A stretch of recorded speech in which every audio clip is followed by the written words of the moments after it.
grandes genios e inventos de la humanidad.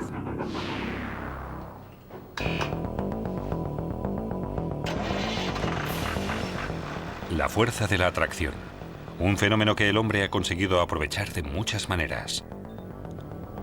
El magnetismo es invisible, pero omnipresente. Él acciona los motores eléctricos y hace que vibre un altavoz. Lo encontramos al cepillarnos los dientes y lo necesitamos para hacer la compra o para viajar. Pero el símbolo más conocido del magnetismo es, sin duda, la brújula. No podemos percibir directamente los campos magnéticos, pero podemos hacerlos visibles. Si ponemos un imán debajo de una hoja con astillas de hierro, éstas se alinearán formando la llamada línea de campo. La Tierra también está rodeada de un campo magnético. De polo a polo. Carl Friedrich Gauss y el magnetismo de la Tierra. En la antigua Grecia ya conocían la maravillosa cualidad que poseía la negra magnetita. Algunos trozos de este óxido de hierro les parecían completamente mágicos. Antes del nacimiento de Cristo, en China ya se usaban aparejos que funcionaban igual que una brújula.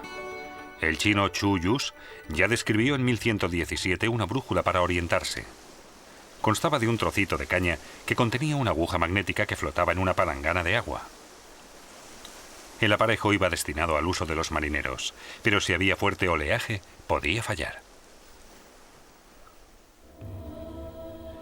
En 1250, los marineros del mar Mediterráneo perfeccionaron una aguja que giraba sola en un punto medio. Se había inventado la brújula tal y como la conocemos. El por qué señalaba la dirección norte-sur fue durante mucho tiempo un misterio. Se creía que el motivo era la existencia de una montaña gigante de magnetita en el norte. Circulaban cuentos horripilantes de barcos que se acercaban a esa montaña. La peligrosa fuerza de atracción arrancaba los clavos de las maderas y llevaba a los marineros a la muerte. En 1600, el investigador inglés William Gilbert se propuso acabar de una vez por todas con todas esas supersticiones.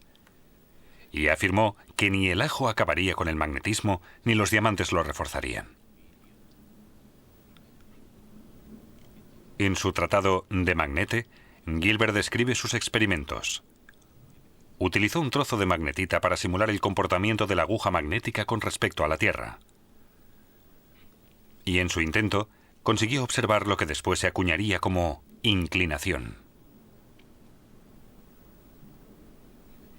Solo directamente en el ecuador, la aguja permanecía horizontal.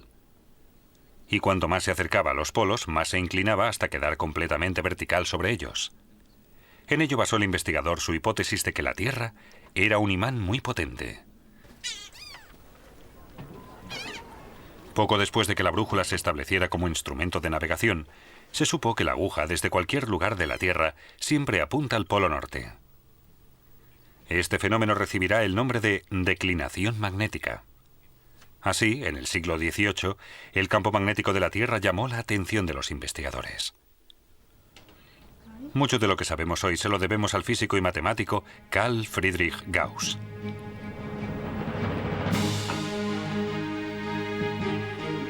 Él estableció las bases del estudio sistemático del campo magnético de la Tierra. Gauss nació el 30 de abril de 1777 en Braunschweig. Fue el hijo único de una familia pobre. Más tarde diría que aprendió cálculo sin utilizar papel. En el colegio pronto llamó la atención por su don para las matemáticas. Gauss fue presentado al duque de Braunschweig, quien le concedió una beca. De esa forma, pudo estudiar secundaria y después ir a la universidad. Cuando su mecenas murió en la guerra, a Gauss se le ofreció una cátedra de matemáticas en la Universidad de Göttingen, y allí fue director del observatorio. Pero el destino lo puso a prueba. El mismo año murieron su padre, su esposa y el menor de sus 3 hijos.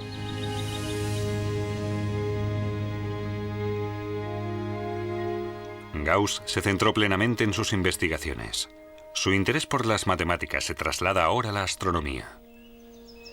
Ya en su juventud, dejó estupefactos a los expertos al trazar la órbita exacta del asteroide Ceres. El asteroide estaba oculto detrás del Sol y reapareció justo en el momento y en la posición exacta que Gauss había afirmado anteriormente.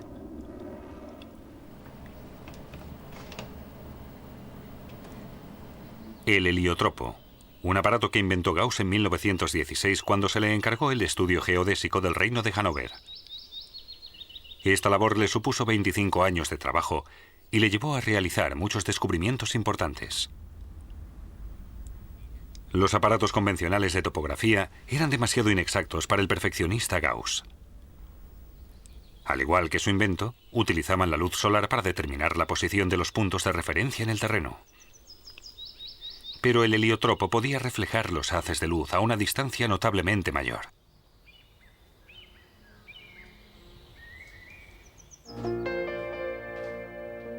Carl Friedrich Gauss fue un genio universal.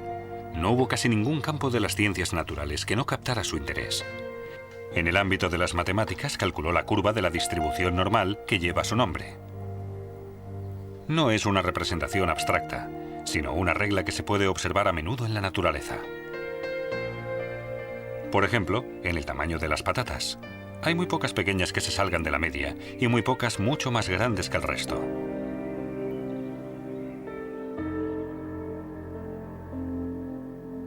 En sus investigaciones, Gauss siempre mostró cierta tendencia a calcular la media. Registró muy pocas obras que no citaran el promedio. Dibujó un diagrama de estadística que dio como resultado una curva en forma de campana. Pero volvamos a su verdadera pasión, el magnetismo de la Tierra. Adelante. Sí, hola, traigo un mensaje. Ajá. De un famoso científico que nos hace... En 1832, el naturista Alexander von Humboldt le pidió a Gauss su colaboración. Quería construir una red a nivel mundial para la observación del magnetismo de la Tierra. Gauss y su colega Wilhelm Weber se entusiasmaron con la iniciativa. Deciden construir observatorios entre otros sitios en Escandinavia, Siberia e incluso Tasmania. Y para medir los cambios en el campo magnético, Gauss construyó el magnetómetro, en cuyo interior había un péndulo y una brújula común. La construcción fue fácil, pero los requisitos de precisión eran muy elevados. Para leer la escala, tuvo que utilizar un anteojo. Una simple respiración podía hacer que la medición fuera incorrecta. Gauss y Weber querían evitar estos fallos a toda costa. Construyeron su observatorio de Göttingen sin ningún metal. Un edificio que no pudiera influir en nada al campo magnético de la Tierra.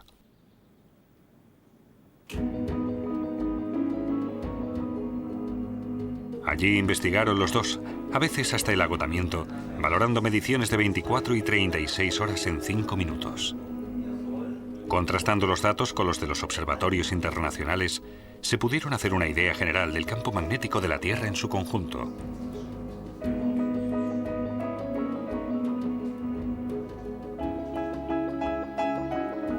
Casi paralelamente a esto, Gauss y Weber construyeron juntos el primer telégrafo operativo. Por sus estudios sobre el magnetismo, aprendieron que mediante bobinas de alambre y un imán permanente, podían poner corriente en movimiento. Su emisión creó un campo magnético artificial mediante electricidad, a través del cual se puso en movimiento un transmisor de señales. Llevaron un alambre por encima de los tejados de Göttingen, desde la Facultad de Física de Weber hasta el observatorio de Gauss. Y desde allí, lograron recibir el impulso del transmisor de señales sin perturbaciones. En 1839, Gauss recopiló los resultados de sus investigaciones en La teoría general del magnetismo terrestre. Esta obra fue su mayor contribución al campo de la física y un estímulo para muchos investigadores jóvenes.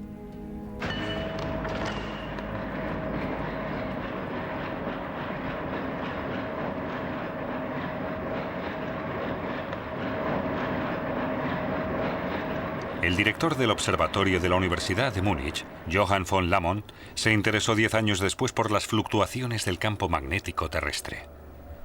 Él la relacionaba directamente con la actividad de las manchas solares. Hoy se sabe que las enormes erupciones de la superficie solar generan partículas altamente energéticas. Si los vientos solares chocan con la atmósfera, se cargan de electricidad y causan fluctuaciones en el campo magnético terrestre. Lamont acertó de lleno con su teoría. Sin campo magnético, la Tierra sería un planeta muerto. El campo protege la vida de los vientos solares altamente energéticos. Sin este escudo, la evolución habría sido muy diferente. No habría podido existir vida fuera del agua. En los polos, el campo magnético está más cerca de la superficie terrestre. Por ello, las tormentas solares penetran más en la atmósfera. Cuando se averían las líneas de alta tensión de largo recorrido instaladas en el norte, se manifiesta la potencia destructiva del Sol. El fuerte campo magnético provoca altas corrientes eléctricas que destruyen elementos ultrasensibles como los transformadores. ¿Pero de dónde procede el campo magnético de la Tierra? La idea de que el planeta tenía en su interior un imán gigante no tardó en descartarse. En 1919, Joseph Larmor consiguió dar una explicación plausible. El núcleo externo de la Tierra, un líquido caliente, está a unos 3.800 grados. Y el núcleo interno, sólido, a unos 1.500 grados más. Por ello se producen fuertes corrientes en el interior. La rotación de la Tierra desvía esas corrientes, que se mueven en espiral paralelamente al eje terrestre. El núcleo externo de la Tierra contiene metales y es conductor eléctrico. Como una dinamo, produce electricidad y se crea el campo electromagnético. La fuerza del campo siempre está variando. La posición de los polos magnéticos cambia constantemente. El polo norte, solo en estos últimos 100 años, se ha movido 10 kilómetros. El campo magnético ha llegado a desaparecer y reaparecer poco después, a veces con la polaridad opuesta.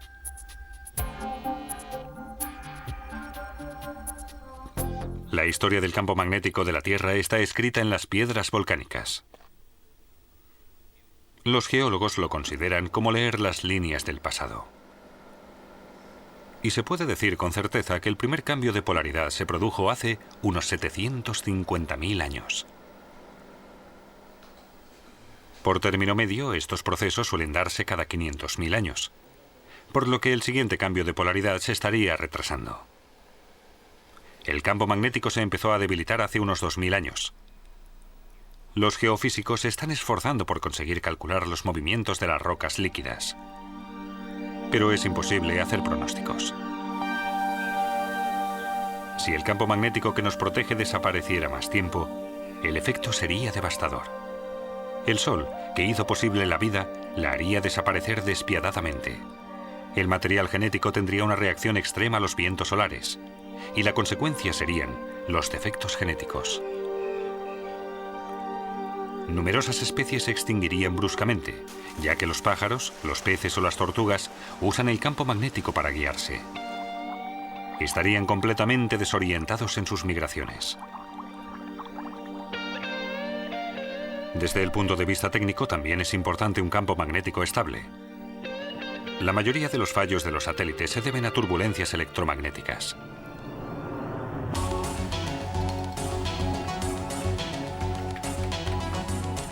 Una avería en el sistema de comunicaciones paralizaría la vida científica y social. Actualmente, en Sudáfrica, los investigadores han registrado torbellinos en el campo magnético. Muchos los interpretan como un anuncio del cambio de polaridad. Sin campo magnético, la brújula convencional tampoco funcionaría. Y el mismísimo Gauss estaría desorientado.